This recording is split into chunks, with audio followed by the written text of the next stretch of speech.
Hi there, welcome to No Nonsense Whiskey, or should I say No Nonsense Cognac.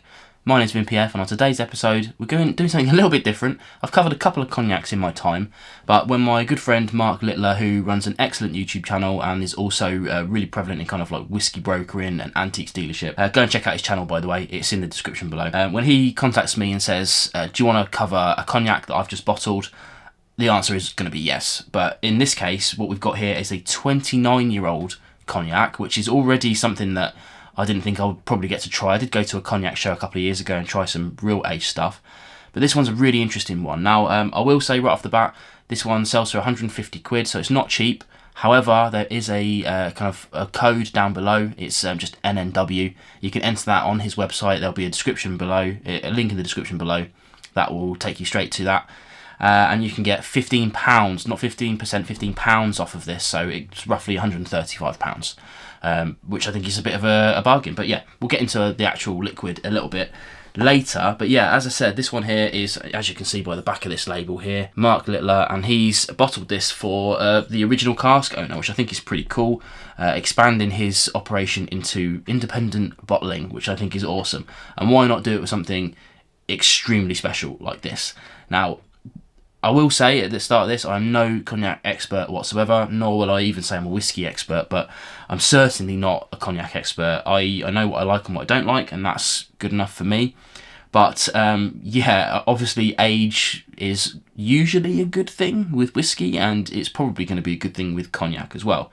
It is a single cask. There's 247 bottles of this, and this comes in at 51.9%, which also thought was interesting because most of the cognacs that I've tried are 40%.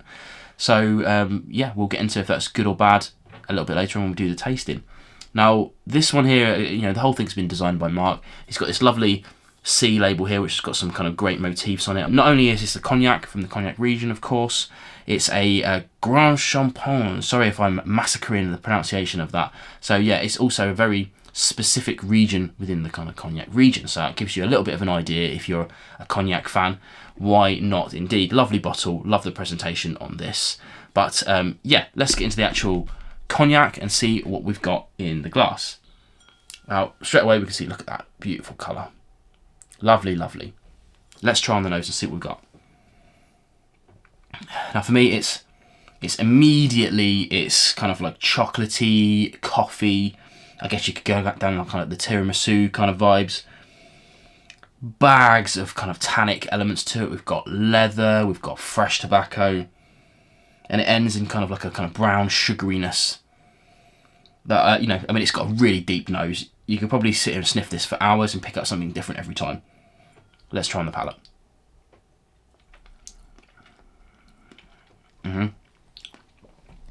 Thick, viscous, sweet. It's deep and earthy. Yeah, kind of like almost damp, but you know, in a good way. Bags of kind of dark fruits. We're talking like cherries, prunes, that sort of thing. A little bit more of that chocolatey vibe on the back end. Interestingly, not really tasting coffee until the finish. So once the fruitiness disappears, you get the kind of finish that's coming through, which just keeps going on and on and on and on and on. Quite bitter. It's got some kind of bitter oranges in there. It's more of the coffee vibes are coming through, and it just keeps going on and bitter. But for me, the bitterness is great because it just makes me want to have another sip to experience the fruitiness to start with. Now for me, I mean, it's absolutely stunning.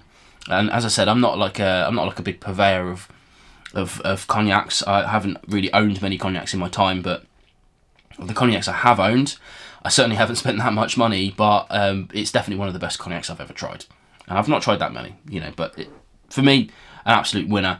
I'm actually talking to Mark to see if I can get hold of an actual bottle. This is his bottle. He sent me this. This is his open bottle, so I'll be sending this back, unfortunately. But I might be tapping into that £15 off that I mentioned earlier to try and get myself a bottle of this, because if I'm going to only have one cognac, it may as well be a good one, right? But yeah, there you go. That's me introducing this to you. Hopefully you've enjoyed this video. If you want to see me do more cognacs and things like that, let me know. It will still be whiskey most of the time, but, you know, if I can cover something that you guys are interested in, then I'm happy to do so. But, you know, as I said before, check out the links in the description below. None of that's affiliate links or anything like that, just me helping out a buddy. So if you want to check him out, go and check him out. Can't say fairer than that. Cheers, and I'll see you again on more videos coming soon.